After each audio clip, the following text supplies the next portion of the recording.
শীতকাল আসা মানে ত্বকের রুক্ষতা বৃদ্ধি পাওয়া, ত্বক খসখসে প্রকৃতির হয়ে যাওয়া এবং অতিরিক্ত ঠোঁট ও পা ফাটার সমস্যায় ভুগতে থাকা। তাছাড়া শীতকালে অতিরিক্ত শুষ্কতার জন্য ত্বকের জেল্লা কমে যায়, শরীরের বিভিন্ন স্থানে অতিরিক্ত চামড়া ওঠে এবং ত্বকের কালচে ভাব বৃদ্ধি পায়। আজকের এই ভিডিওতে এমন একটি কার্যকরী ঘরোয়া উপায় সম্পর্কে তথ্য নিয়ে এসেছি, যা শীতকালে নিয়মিত ব্যবহার করলে নামিদামি ক্রিম এবং বডি লোশন ছাড়াই উল্লেখিত প্রতিটি সমস্যা দূর হবে এবং মাখনের মতো নরম তুলতুলে ত্বক ফিরে পাবেন আপনি।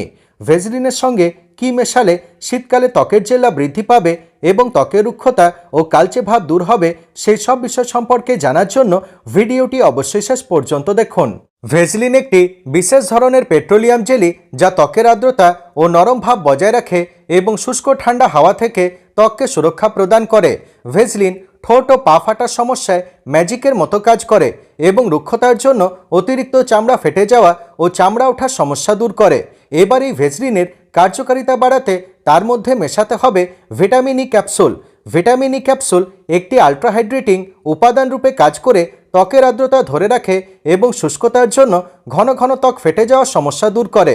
ভিটামিন ই একটি শক্তিশালী অ্যান্টিঅক্সিডেন্ট এবং অ্যান্টিপিগমেন্টেশন উপাদান রূপে কাজ করে রুক্ষ ত্বকে পুষ্টির যোগান দেয়, ত্বকের কালচে ভাব দূর করে এবং শীতকালেও একটি দাগমুক্ত ফর্সা ত্বক পেতে সাহায্য করে। প্রতিদিন রাত্রে ঘুমাতে যাওয়ার আগে মুখ এবং হাত পা কুসুম গরম জলে ভালোভাবে ধুয়ে শুকিয়ে নেবেন।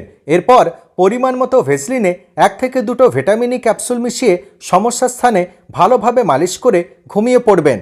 সকালে ঘুম থেকে ওঠার পর আবার কুসুম গরম জলে ত্বক ভালোভাবে ধুয়ে নেবেন। শীতকালে নিয়মিত এই ঘরোয়া উপায় ব্যবহার করলে ত্বকের রুক্ষতা ও কালচে ভাব দূর হবে এবং বেবি সফট স্কিন ফিরে পাবেন আপনি। ভিডিওটি কেমন লাগলো কমেন্ট করে অবশ্যই জানাবেন। ভালো লাগলে শেয়ার করতে ভুলবেন না এবং এই ধরনের আরও টিপস পাওয়ার জন্য আমার চ্যানেলটিকে সাবস্ক্রাইব করুন। ধন্যবাদ।